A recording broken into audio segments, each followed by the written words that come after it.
we would just like to ask a few questions for our paper regarding billboard advertising. So the first question is, what advantages do billboards have in comparison to other forms of advertising? Okay. Particularly your proposal was under the billboards in Manila, right? Actually, there's a large impact when it comes to advertisement using the billboard if the person you will use is the well known. Like for example, an artist or any the politicians. You can use the politicians actually if you want to know the product that the company will offer or will be advertised or something. Do you want any another advantage?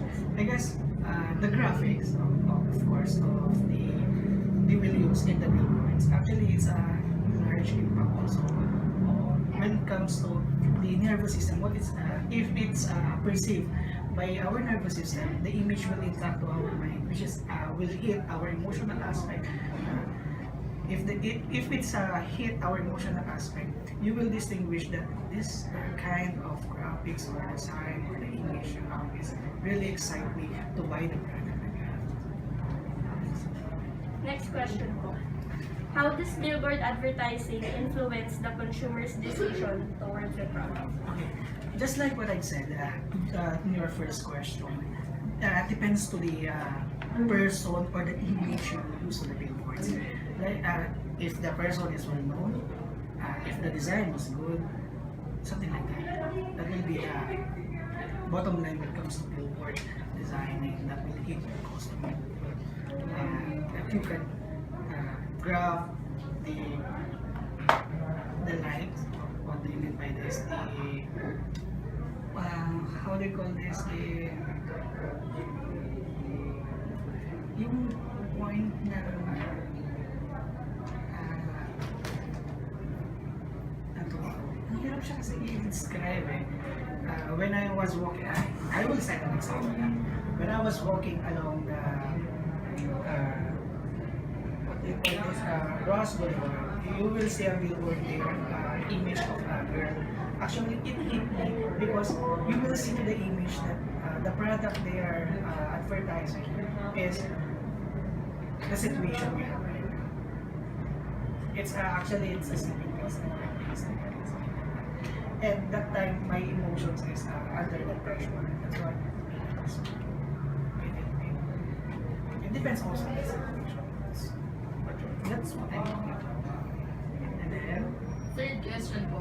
What factors in billboard graphics and design catch the consumer's attention? graphics.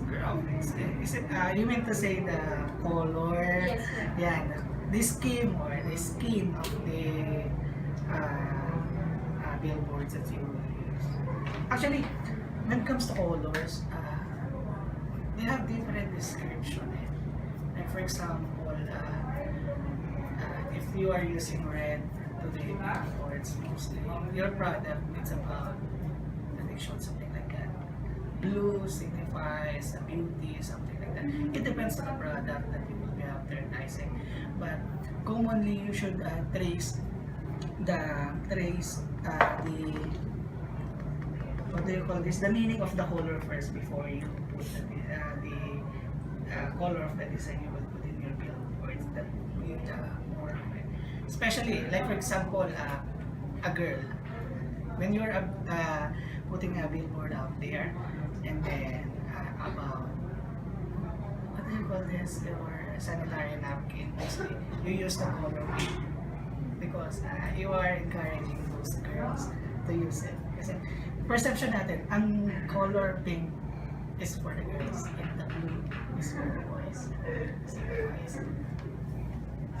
Sa akin, malaking impact when it comes to the graphics. Next question po. The celebrity endorsements influence consumers' decision making. Exactly. Siyempre, napakalaking impact pag well-known nga sa namin kung sa inyo kanina. If the person is well-known, obviously, you can buy the product because I like the person. I like the image that you are putting in your paper. Like for example, if you have a crush on Maria Rivera, then she is advertising Century Tonight, Century San Marino. will buy somebody because I like something like that. Okay, sure. Next question is, does the size of billboards affect consumers' attention? Well, actually, it depends. It depends to the product. Like for example, if your product's about cell phone, which is technology right now, you can use the big billboards or size of billboards. But if you are advertising something like, it's a killer. I don't know. This is my perception only. If you are advertising using the billboard, the insect killer, you don't need the big billboards about it. It depends on the product. And Last question, sir. How has billboard advertising been affected by the development of online advertising? Affected or the comparison between the online or social media. Actually, it's common. Social network is very popular right now.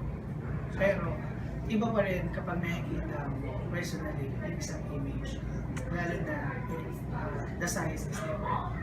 Although you can see it to your tab or to your cell phone that they are advertising this kind of product. But once you see it at the billboards, I don't know.